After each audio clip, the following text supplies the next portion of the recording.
ब्रह्मदेव द्वारा वरदान प्राप्त कर चुके काशी के नवीन सम्राट दिवोदास ने उनके समक्ष अपना तर्क सदक पक्ष रखा तो फिर स्वामी ने भी निश्चय कर लिया। उमा, मुझे काशी छोड़कर जाना होगा।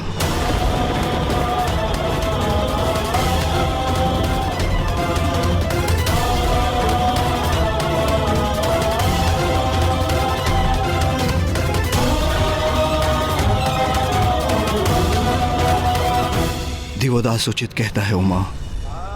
ब्रह्मदेव ने उन्हें वचन दिया है, उनके वचन का मान तो मुझे किसी भी अवस्था में रखना होगा। उचित है नाथ, मैं भी आपके साथ चलूंगी। हम कैलाश लौट चलेंगे। चलिए स्वामी। नहीं उमा, आप जगत माता हैं, स्वयं प्रकृति हैं। आपके बिना संसार का भरण पोषण असंभव है। देवताओं के अभाव में संसार की रक्षा हेतु आपका यहां उपस्थित रहना अति आवश्यक है। मुझे काशी छोड़कर जाना होगा। आपको अपने निवास, अपने स्थान पर दृष्टि बनाए रखने के लिए यहां रहना आवश्यक है।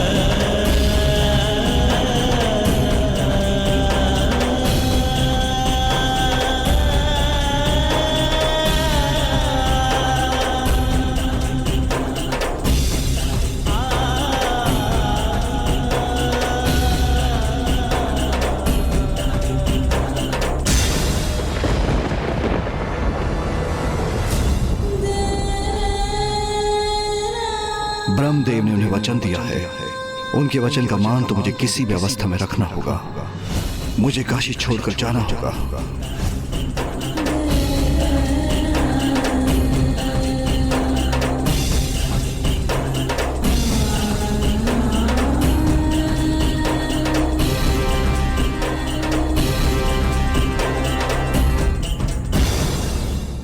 जिस दिवस काशी मेरे स्वामी से रिक्त हुआ, उसी दिवस देवताओं के अंश भी काशी छोड़कर चले गए।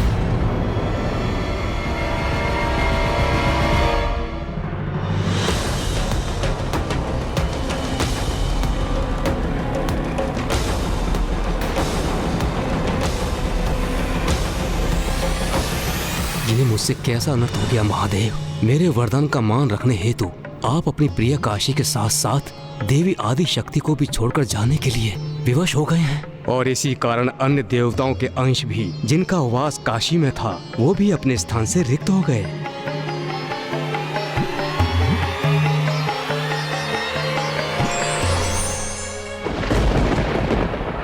और तब से मैं मेरे स्वामी के आदेश का पालन करते हुए यहाँ स्थित हूँ और उनके लौटने की प्रतीक्षा कर रही हूँ। ये कैसी विडंबना है माँ। भक्त के लिए भगवान ने अपने निवास का भी त्याग कर दिया और आप अपने पति के लिए अर्थात पिताश्री के लिए उनके उस निवास को संभाल कर रख रही है। ज्ञात नहीं, मुझसे विलग होकर मेरा स्मरण भी करते हैं वो। क्या मेरा विचार भी करते हैं वो, अथवा अपने ध्यान में इतने लीन हो गए हैं कि मुझे भूल ही गए। पिताश्री आपको भूल जाए, ये कैसे संभव है माँ? ये संशय भी भला कैसे उत्पन्न हो सकता है आपके मन में? मुझे स्मरण है, जब हमने काशी आने की अनुमति मांगी थी तो पिताश्री कितने आनंदित और उत्साहित थे। क्या मैंने उचित सुना? गणेश ने काशी नगरी का नाम लिया क्या? किंतु उनके उस उत्साह का कारण अब समझ में आ रहा है मुझे। ये सब तो पिताश्री की ही लीला है। उन्हें तो आरंभ से ही ज्ञात था माँ कि ज्ञानारी जी को पिशाच योनि से मुक्ति दिलाना तो मात्र एक कारण था। मेरे और भैया के यहाँ आने का और आपकी और पिताश्री के अंश के वियोग से अवगत होने का, और हमारे यहाँ आगमन का वास्तविक कारण तो पिताश्री के अंश उनकी प्रिय काशी लौटाने का उपाय ढूंढना है। माता, माता, माता, माता। ये तो ऋषि जगेश्वी है।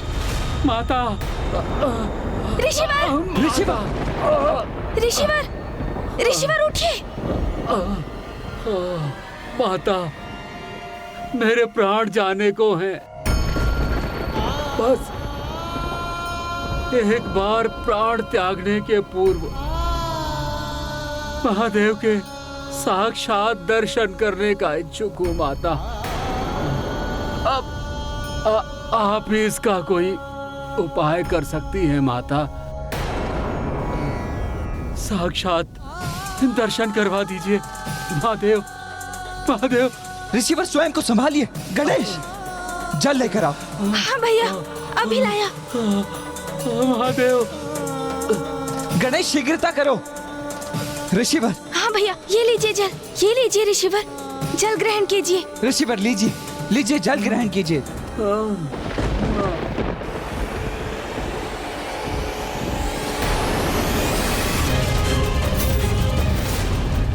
जब तक महादेव के साक्षात दर्शन नहीं कर लूंगा, निर्जल ही रहूंगा। माँ, ये जल को अस्वीकार क्यों कर रहे हैं? ये महादेव के साक्षात दर्शन करने के पूर्व अपना शरीर नहीं त्यागना चाहते, इसलिए जल ग्रहण करने से मना कर रहे हैं पुत्र। किंतु ये भी कैसे संभव होगा पुत्र, क्योंकि स्वामी का तो काशी में प्रवेश ही वर्जित है। ओम नमः शिवाय। ऋषिवर तो अपनी चेतना खो रहे हैं। माँ, अब तो स्थिति द्विगुणित हो रही है और विकट बनती जा रही है। यहाँ ऋषि जगेश्वी को यदि पिताश्री के दर्शन प्राप्त ना हुए तो वो अपने प्राण त्याग देंगे, और बाहर ज्ञानारी जी का पिशाच बड़ी आतुरता से भैया और मेरे द्वारा उनकी मुक्ति का उपाय करने की प्रतीक्षा कर रहे हैं।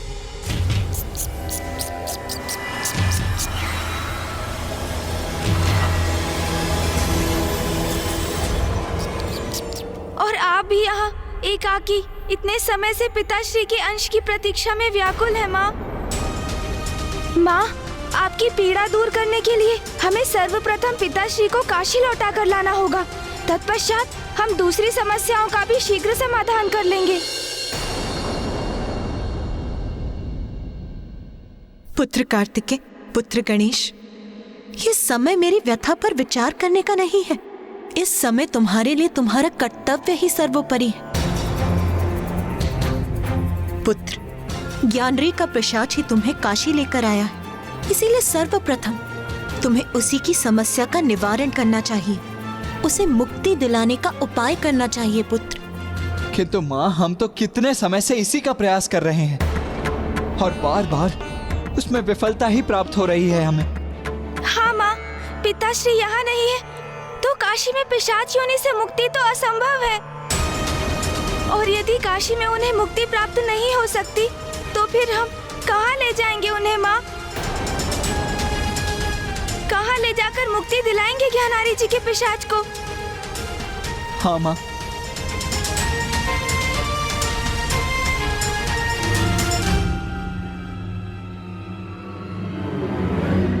गया, गया, गया।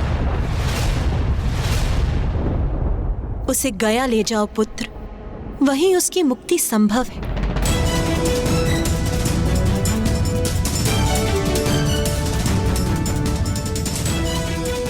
किंतु माँ, जो कार्य काशी में संभव नहीं हुआ वो गया में भला कैसे संभव हो सकता है? पुत्र, गया वो धाम है जहां पिंडदान होने पर मृत जीव आत्माओं को सद्गति अवश्य प्राप्त होती है, और ऐसा गयासुर को प्राप्त वरदान के कारण है। गयासुर? अर्थात एक असुर को इतना बड़ा वरदान कैसे प्राप्त हुआ माँ? पुत्र, गयासुर एक असुर अवश्य था, किंतु वो नारायण का परम भक्त भी था और राजा देवोदास के ही समान वो नेक, सदाचारी और धर्मनिष्ठ था। अच्छा माँ, किंतु उसने इतना बड़ा वरदान कैसे प्राप्त किया? पुत्र, नारायण भक्त गयासुर ने अपने आराध्य नारायण को प्रसन्न करने के लिए भीषण यज्ञ आरंभ किया। ओम नमः विष्णु शंखाय मम सर्व मनोवांछित फल प्रदान गुरु गुरु स्वाहा। ओम नमः विष्णु शंखाय मम सर्व मंगल कामना पूर्ति फलम गुरु गुरु गुरु स्वाहा। ओम नमो विष्णु शंखाय मम सर्व मंगल कामना पूर्ति फलम गुरु गुरु स्वाहा।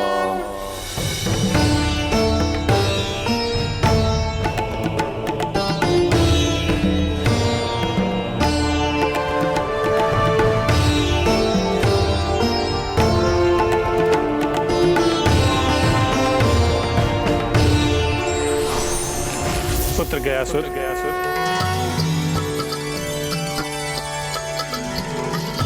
प्रभु नारायण मेरे आराध्य, मैं तुम्हारे तप से अत्यंत प्रसन्न। कहो क्या वरदान चाहिए तुम्हें? मुझे तो मात्र आपका तप करने से ही अपार सुख और शांति की प्राप्ति होती है, और आपने तो मुझे साक्षात दर्शन देकर कृतार्थ कर दिया प्रभु। आपके दर्शन ही मेरे लिए वरदान स्वरूप है प्रभु, और आपकी आज्ञा का पालन करना मेरा धर्म है प्रभु। यदि आप मुझे वरदान देना ही चाहते हैं तो मुझे निरंतर भाव से तप करने की शक्ति दीजिए प्रभु, और मुझे यह वरदान दीजिए कि जब मैं आपकी तपस्या में लीन हूं उस समय जो भी जीव मुझे स्पर्श करे या मेरे दर्शन करे वह यमराज और उसके दूतों के बंधन से मुक्त हो जाए, उन्हें मोक्ष की प्राप्ति हो और वो वैकुंठ गमन के अधिकारी हो। तथास्तु, तथास्तु।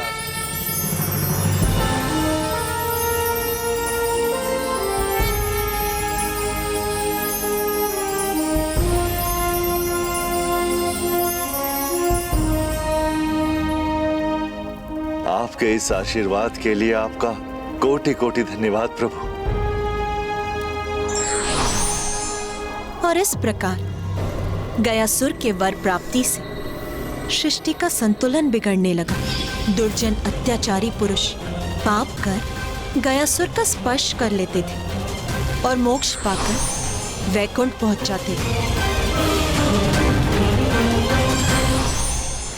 हम पापियों के साथ न्याय करने में, उनको दंडित करने में असमर्थ हैं प्रभु, और गयासुर के प्रभाव से पापी भी मोक्ष के अधिकारी बने हुए हैं और अधिकतर जीव मोक्ष की प्राप्ति कर रहे हैं। इसलिए पुनर्जन्म का चक्र भी खंडित होता जा रहा है। यह अनर्थ कब तक होता रहेगा महाराज? आप यथाशीघ्र कुछ कीजिए, अन्यथा सृष्टि का घोर अनिष्ट हो जाएगा। मैं शीघ्र अतिशीघ्र इस चिंता को त्रिदेव के समक्ष रखूंगा। अब वही इसका कोई समाधान सुझाएंगे।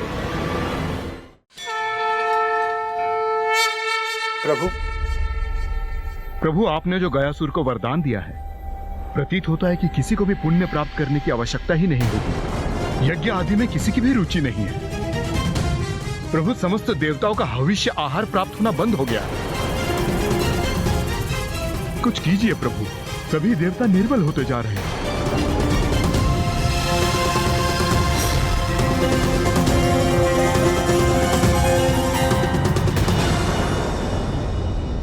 महादेव, यदि ऐसा ही होता रहा तो जिस संसार की रचना आपने और माता आदिशक्ति ने की है वो जीवों से रिक्त हो जाएगा। नहीं, इस समस्या का एक ही समाधान है, गयासुर की मृत्यु हो। जब वो ही नहीं होगा तो उसके माध्यम से किसी को मुक्ति भी नहीं प्राप्त हो पाएगी। सृष्टि के हित के लिए मुझे उसका अंत कर ही देना चाहिए।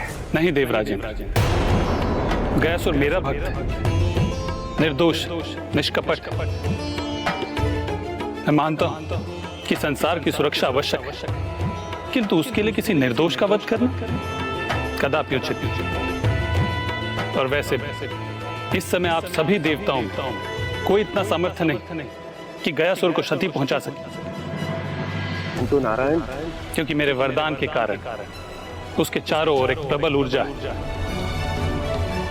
अब यदि मैं आपका सुझाव स्वीकार भी कर लूं ना देवराज इंद्र, तो आपकी शक्ति उस प्रबल ऊर्जा को भेद कर गयासुर का वध नहीं कर सकती। हमें कोई ना कोई उपाय तो निकालना ही होगा, वो भी शीघ्र, अति शीघ्र।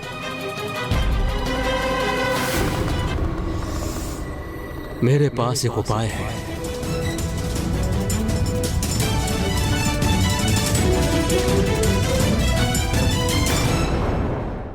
ओम नमः विष्णु शंखाय मम सर्व मंगल कार्याय पूर्ति नमः कुरु कुरु स्वाहा। ओम नमः विष्णु शंखाय मम सर्व मंगल कामना पूर्ति फलम कुरु कुरु स्वाहा। गयासुर,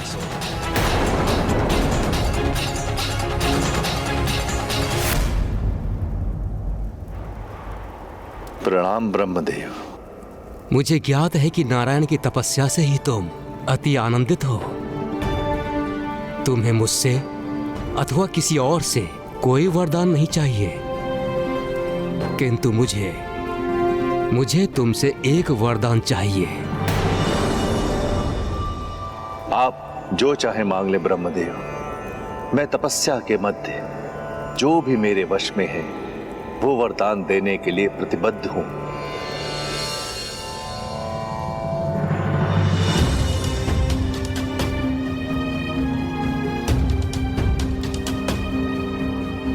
गयासुर, नारायण द्वारा तुमको दिए गए वरदान से पवित्र हुए तुम्हारे तन पर विराजमान होकर मैं यज्ञ करने का इच्छुक हूं।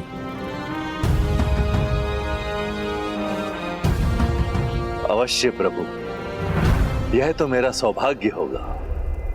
जब तक मैं तुम्हारे तन पर आरूढ़ होकर ये यज्ञ संपन्न नहीं कर लेता, किसी को भी हमारे निकट आकर मेरे यज्ञ में व्यवधान डालने की अनुमति नहीं होगी।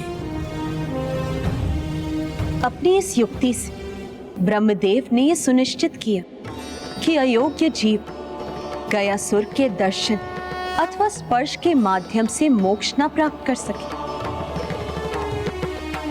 ब्रह्मदेव के आग्रह को अपना सौभाग्य मानकर गयासुर ने ब्रह्मदेव के प्रस्ताव को स्वीकार किया और स्वयं पृथ्वी पर लेट गया। उसका विशाल शरीर 5 कोस के क्षेत्र में फैल गया और ब्रह्मदेव उस पर स्थित होकर यज्ञ करने लगे।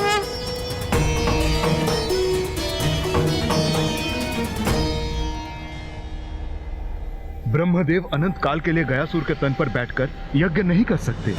एक समय के पश्चात उनका यज्ञ पूर्ण होगा और उसके बाद गयासुर पुनः उठकर तप करने लग जाएंगे और सभी जीवों को पुनः उनके निकट जाकर मोक्ष प्राप्ति का मार्ग प्राप्त हो जाएगा। मेरे विचार से हमें ब्रह्मदेव की सहायता करनी चाहिए। हाँ, यही उचित होगा। हमें गयासुर के भिन्न अंगों पर स्थापित होकर अपने भार से उसे दबाए रखना होगा, जिससे कि वो उठ न सके। किंतु उसकी विशाल काया के कारण हम देवताओं को सम्मिलित रूप से प्रयास करना चाहिए। संसार की भलाई एवं सृष्टि के नियम पूरक संचालन के लिए गयासुर का पृथ्वी पर लेटना ही आवश्यक था, और जिसके लिए देवताओं ने एक सम्मिलित प्रयास किया। देवता गयासुर को उठने से रोकने के लिए उनके भिन्न भिन्न अंगों पर जाकर स्थित हो गए। हमारे भार से गयासुर पर कोई प्रभाव नहीं पड़ रहा। हमें उस पर और भी भार डालना होगा।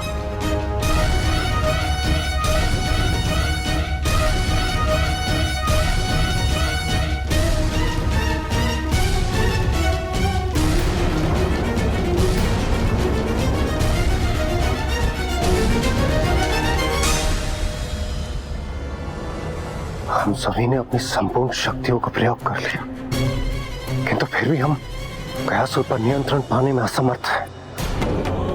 इससे चिंतित सभी देवता महादेव का आवाहन करने लगे और अंततः महादेव उन सभी के समक्ष प्रकट हुए।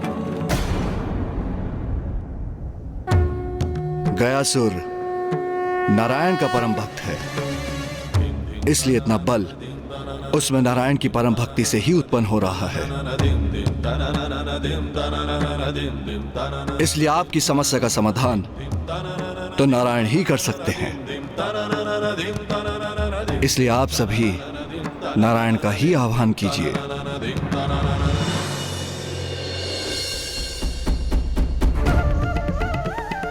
ओम नमो नारायणाय नमः। ओम नमो नारायण नमः।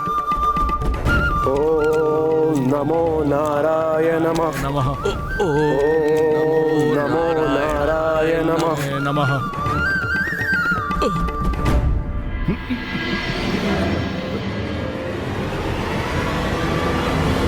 तो क्या माँ देवताओं के गुहार लगाने पर क्या मामा जी उनकी रक्षा के लिए प्रस्तुत हुए? गयासुर से संबंधित इस घटनाक्रम में प्रभु की कौन सी लीला निहित थी और क्या प्रयोजन था उसका? पुण्य फल का भागी केवल धर्म का पालन करने वाला ही प्राप्त कर सकता है। यदि उसका दुरुपयोग होता है तो या दूसरे उसका लाभ लेते हैं या तो दंड के भागी हो सकते हैं।